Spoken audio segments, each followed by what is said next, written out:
Dalawang arestado matapos pagnakawan ng mga lasing na dayuhan sa Malate, Maynila. Ang insidenteng nahuli cam sa balitang hatid ni EJ Gomez.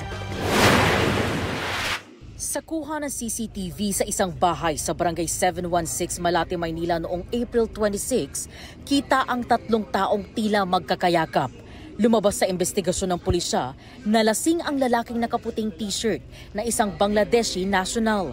Ang babae at lalaking kasama ng dayuhan, di raw niya kakilala at nagkunwari lang umano na tinutulungan siya.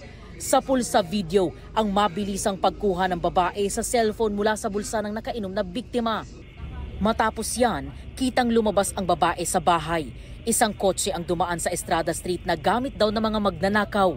Ang babae lumapit sa nakaparadang SUV na napag-alamang sasakyan ng kanilang nabiktimang lalaki. 5 raw ang sakay nito na pawang mga nakainom. Isa raw sa kanila ang naiwang natutulog sa loob. Binuksan ng babaeng sospek ang harapang pintuan at ninakaw ang cellphone ng mga biktima. Muling dumaan ang getaway car ng mga sospek at pumarada pa sa harap ng SUV. Kasunod niyan, ang pagbalik ng babae para muling magnakaw sa passenger seat naman. Ayon sa pulisya, 20,000 pisong cash at 3 cellphone na nagkakahalaga ng 70,000 pesos ang natangay ng mga sospek.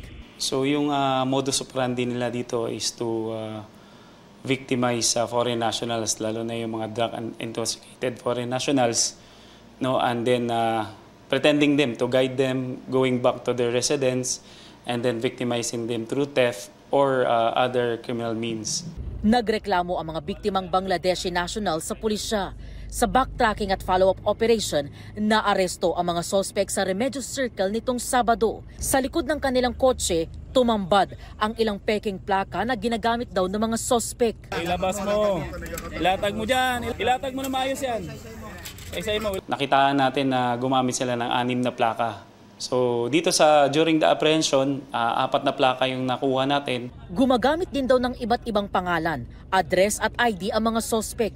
Sa investigasyon ng pulisya, miyembro raw ng grupo ng mga salisi ang 2 sospek. Yung area of operation ng itong grupo na ito ay within yung mga red light districts natin, no? Especially doon sa Ermita, Malate, and Quezon City. Grupo to sila. Ang na-apprehend pa lang natin ay parcel ng kanilang grupo. Sa custodial facility ng Manila Police District nakakulong ang mga naaresto. Tumangging magbigay ng pahayag ang babaeng sospek. Sabi naman ng kasama niya, hindi sila magkakilala. Hindi ko po alam yung... Yung alin? Yung papalit-palit niya ng pangalan, ma'am, hindi ko po alam. Basta binaba ko po siya doon. Yung plaka. Kanina po yun, sir? Mamalit ko lang po sa coding niya.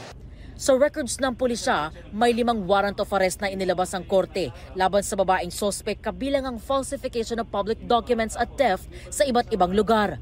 May arrest warrant din sa lalaking sospek sa kasong theft noong July 2024. Maharap sila sa panibagong mga kaso ng falsification of public documents by a private individual, paglabag sa Revised Penal Code 178, paglabag sa New Anti-Carnapping Law at paglabag sa RA 4136 o LTO Code.